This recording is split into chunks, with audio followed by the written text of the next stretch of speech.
a specific case I'm aware of in Denver, in one of the commands there, as well as in the city of Camden, New Jersey.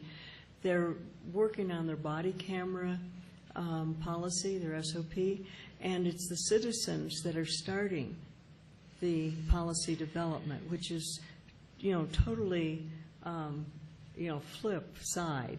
And it's certainly one extreme and another extreme, but I personally feel that there needs to be more of citizen input before things become finalized. And I just wish you would take that away tonight and maybe reflect on it. I know you respond to a lot of other people on this now fourth policy committee we're hearing about, but it doesn't feel comfortable. It feels, for me, it feels a little like a betrayal of citizen time.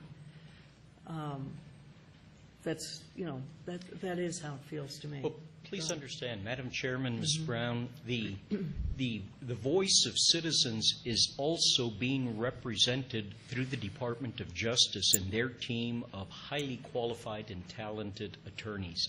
They are representing the interests of all citizens. That is their constituency. So that voice is being heard through represented parties. But there certainly is no prohibition. While you can't write to the judge, that would be ex parte communication, there is certainly no prohibition from you contacting the attorneys in the Department of Justice. They are your attorneys. They represent the interests of the citizens of the United States. So that is one way of getting that voice before the court through represented counsel. Okay, thank you very much. Dr. Ring, and then we're going to wind up. Okay. Judge Garcia, we have a tool that we have been given access to by the police department called PowerDMS, which allows us to give input online to various SOPs that are under consideration.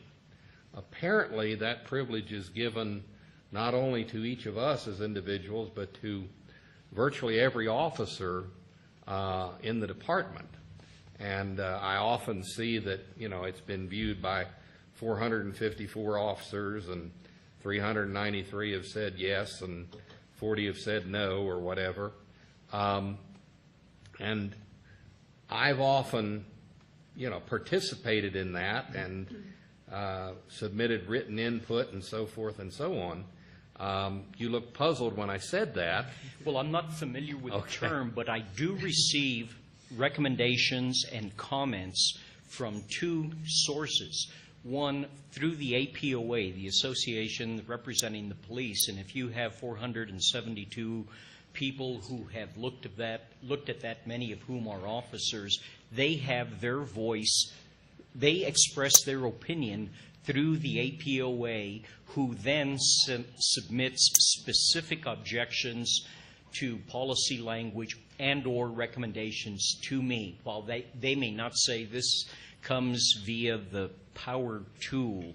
Secondly, if it is coming through the police department, I receive those recommendations directly from the from police departments. For example, as I am working on the training manual, I had a number of recommendations on the training division on particular policy matters. So I can't verify that the comments that have been made do make their way to me, but I assume that they are. That's my question. Are we having any effect? Well, I don't know, because I get the comments. The comments don't say this particular recommendation is coming from Dr. Ring.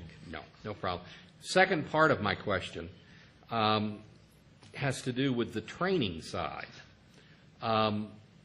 As these SOPs become increasingly densely legal, how do we expect our officers most of whom are not lawyers, many of whom are not even college graduates, to be able to follow them to the letter. Dr. Ring, your comments were exactly part of a 2-hour telephonic conference with the Department of Justice and Dr. Ginger and the team of participants yesterday. And your comment was expressly presented by the attorney, Fred Maurer, who is counsel for the union, who expressed concern, just as you have eloquently done, saying the first officer on the scene is the one who has the minimal amount of training. And this particular, it was an SOP dealing with suicidal and barricaded individuals.